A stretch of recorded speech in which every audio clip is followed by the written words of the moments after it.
जय जय श्री राधे, जय जय श्री सीताराम। सभी ब्रह्मज्ञानियों को प्रणाम, सबकी कृपा हमें प्राप्त हो, ऐसी प्रार्थना के साथ चौथा प्रकरण स्थिति प्रकरण। भगवान वशिष्ठ जी कहते हैं श्री रामचंद्र जी को, हे श्री राम जी, अब उत्पत्ति प्रकरण के बाद में आप स्थिति प्रकरण को श्रवण करिए, जो जान लिए जाने पर निर्वाण प्रदान करने वाला है, अर्थात ज्ञान प्रदान करने वाला है।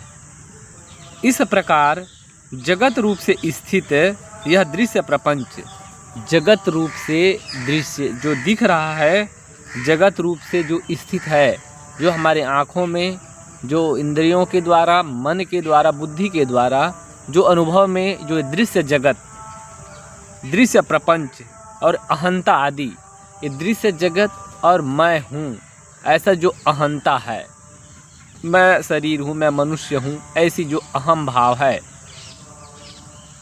आदि, ये सब आकार रहित भ्रांति मात्र और आत्मा स्वरूप ही है। ये भ्रांति से जगत और मैं, उस जगत में मैं भी एक, इसमें एक कण मैं भी इसमें ही हूँ।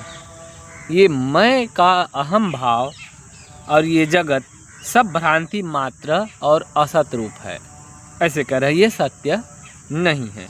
यह आकाश में उत्पन्न हुए चित्र के समान, जैसे बादल में, जब बादल सफ़ेद सफ़ेद बारिश के दिनों में जब बादल ऐसे जब सफ़ेद सफ़ेद काले काले जब चढ़ता जाता है, तो हमको लगता है कहीं शेर जैसे दिख रहा है कि भारत का नक्शा बन गया, कहीं कोई बंदर जैसे रूप बन गया, कोई ओम जैसे आकार बन गया। हम लोगों को इसे भावना से दिखता है, पर होता कुछ नहीं है। अपने मन में कल्पना से वैसा भास होने लगता है। वैसे ही कह रहे हैं, भ्रांति मात्र है, आकाश में उत्पन्न हुए चित्र के समान है। आकाश में कोई भी चित्र हमारे मन की कल्पना से ऐसा कोई भासता है, परंतु वो वास्तव में होता नहीं है। उसी प्रकार से ये जगत निराधार और विलक्षण चित्र है, जो है नहीं पर दिखता है। ये मन के भ्रम से और अहंता प्रकट होने से ये जगत का भ्रम उत्पन्न हो जाता है। चित्त में फुरने से, अहम भाव फुरने से चित्त जागृत हुआ, फिर अहम भाव पूरा, मैं हूँ तो सब कुछ है। मैं नहीं हूँ, मैं सबका साक्षी हूँ, सबका दृष्टा हूँ, तो जगत भी नहीं। मैं नहीं तो जगत नहीं। इस तरह से भगवान वशिष्ठ जी ने राम जी को स्थिति प्रकरण के बारे में बताते हैं। आगे थोड़ा से और देखते हैं। भगवान वशिष्ठ जी कहते हैं, जब तक भ्रांति से मृग तृष्णा में जल की प्रतीति हो रही है, मृग तृष्णा में जल की प्रतीति हो रही है, तब तक किसी की समझदारी किस काम की।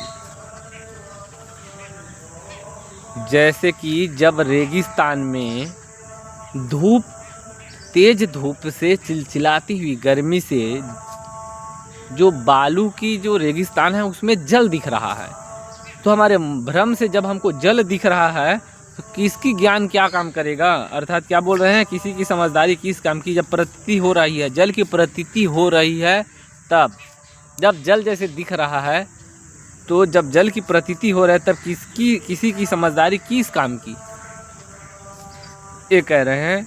और जब यह ज्ञान हो गया कि यहाँ जल नहीं है, तब वहाँ मृग तृष्णा की ही क्या रह गई। जब आपको जल का भ्रम हो रहा है, तो आपकी समझदारी सीताराम कोई महत्व नहीं। और जब पता चल गया कि ये मृग तृष्णा है, जल नहीं है, तो फिर वो जल की क्या महत्व, समझ में आ गया कि जल नहीं है, तो भ्रम नष्ट हो जाएगा, और जल है ही नहीं। वैसे ही ये जगत, भ्रम से जगत दिख रहा है, जब ज्ञान हो जाएगा तो ये जगत दिखेगा भी, फिर भी आपको पता चल जाएगा कि जगत नहीं है, ब्रह्म ही है। ब्रह्म में ही जगत, ब्रह्म की ही आधार से सत्ता पाकर के जगत दिख रहा है। अगर रेत और धूप तेज नहीं रहता तो कभी जल का आभास हो सकता है? नहीं हो सकता। जल को आभास दिखने के लिए भी उनको धूप चाहिए, तेज धूप चाहिए। चमकने के लिए बालू, रेगिस्तान की रेत चाहिए, तभी तो जल का आभास हो सकता है, अन्यथा कहाँ। झूठा आभास, जल की झूठा आभास दिखने के लिए भी उनको रेगिस्तान का रेत और चिलचिलाती हुई सूर्य की तेज किरणें की ज़रूरत है, तब वो जल दिख सकता है। जल को उसका आश्रय, तेज धूप का आश्रय ले करके ही धूप का, जल का दर्शन, दृश्य हमें दर्शन होता है। वैसे ही चिन्मय चिदाकाश ब्रह्म परमात्मा के आश्रय आधार लेकर के ही ये जगत रूप भ्रम जाल हमें दिखाई देता है। जब ज्ञान हो जाता है तो जगत भले दिखे, लेकिन पता चल जाता है कि ब्रह्म के सिवा कुछ है ही नहीं। आगे थोड़ा पढ़ लेते हैं। और श्री वशिष्ठ जी कहते हैं, श्री राम, वे जीव अपनी सिद्धि के लिए जैसे जैसे प्रयत्न करते हैं, उन विविध उपासनाओं के क्रम में वे शीघ्र वैसे ही वैसे हो जाते हैं। जो जैसे कल्पना करते हैं, जैसे जैसे जिनकी इच्छा होता है, वासना होता है, ज्ञान होता है, उसके हिसाब से ही उनको ये जगत वैसे ही दिखने लगता है और वैसे ही प्राप्त होने लगता है। देवताओं की पूजा करने वाला देवताओं को, यक्षों की आराधना करने वाले यक्षों को, और ब्रह्म को उपासक ब्रह्म को ही प्राप्त होता है। भगवत गीता में भी यही कहा है।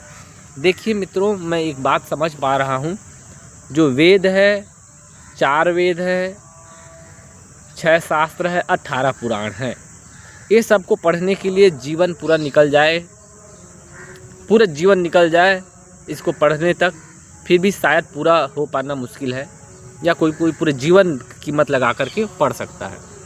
परंतु जो योग वासिष्ठ महारामायण है, रामचरितमानस है, रामायण है और भगवद गीता है, ये सबका निचोड़ करके वहाँ से मेन सार निकाल करके यहाँ रख दिया गया है। जो पढ़ पाने में संभव है, थोड़ा समय निकाले अपने जीवन का, रोज का थोड़ा थोड़ा समय, तो आराम से पढ़ा जा सकता है। और इसमें भगवद गीता का एकदम स्पष्ट वही बात बोला है जो भगवद गीता में भगवान ने कहे हैं।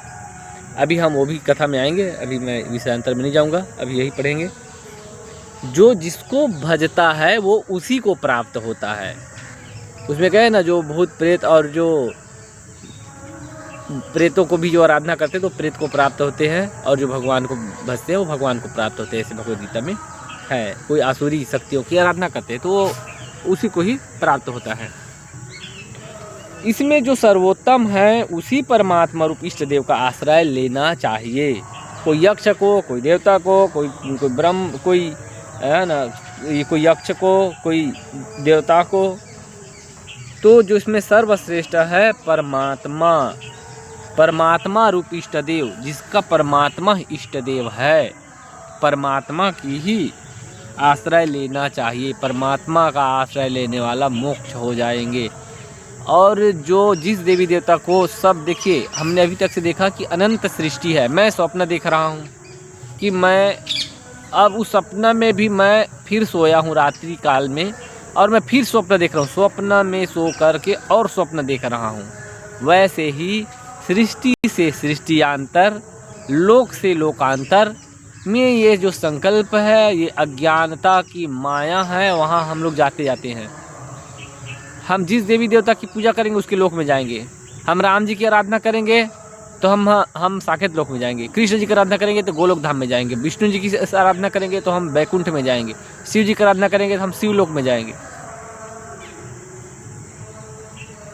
परंतु जो वास्तविक ब्रह्म परमात्मा, जो राम जी भी जहाँ के आराधना करते हैं, कृष्ण जी भी जहाँ का ध्यान करते हैं, वास्तविक में तो वही है, वही ब्रह्म ही है। परंतु जो ब्रह्म में पूरा शांति चिदघन चिदाकाश रूप है, जिसमें अनंत सृष्टि प्रकट हो जाते हैं, उसी ब्रह्म का ध्यान करके हमको चाहिए कि मोक्ष हो करके, जैसे एक पानी के बूंद समुद्र में मिलकर समुद्र हो जाता है, वैसे ही जीव परमात्मा में मिलकर परमात्मा रूप हो जाता है, ब्रह्म रूप हो जाता है। वही वास्तविक में मनुष्य का वास्तविक स्थान, जीव का वास्तविक स्थान ब्रह्म ही है।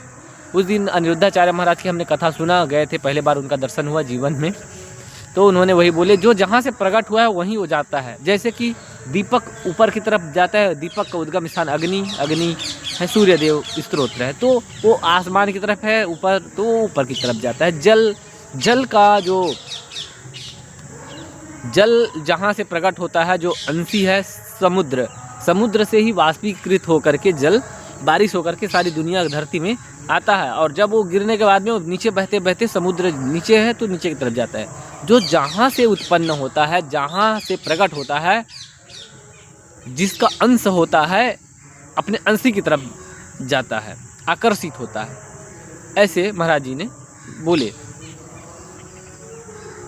तो हम ब्रह्म के अंश है, जीव ब्रह्म का अंश है। तो जीव का स्वाभाविक स्वभाव वही है कि वो ब्रह्म की ओर ही आकर्षित होगा, उसके अतिरिक्त दूसरा कोई उपाय नहीं है। तो ब्रह्म का स्वरूप क्या है? ब्रह्म सद चित आनंद स्वरूप है। सद मतलब सदा रहने वाला, सदा है। चिद मतलब चिदाकाश, हर जगह है। जैसे दूध है, दूध के अंदर जहाँ जहाँ सफ़ेदी है, दूध जहाँ जहाँ वहाँ वहाँ सफ़ेदी, जहाँ जहाँ सफ़ेदी है वहाँ वहाँ दूध है। हर रोम रोम में सफ़ेदी है। वैसे ही इस सृष्टि के हर रोम रोम में ब्रह्म है। आनंद स्वरूप, वो आनंद स्वरूप है।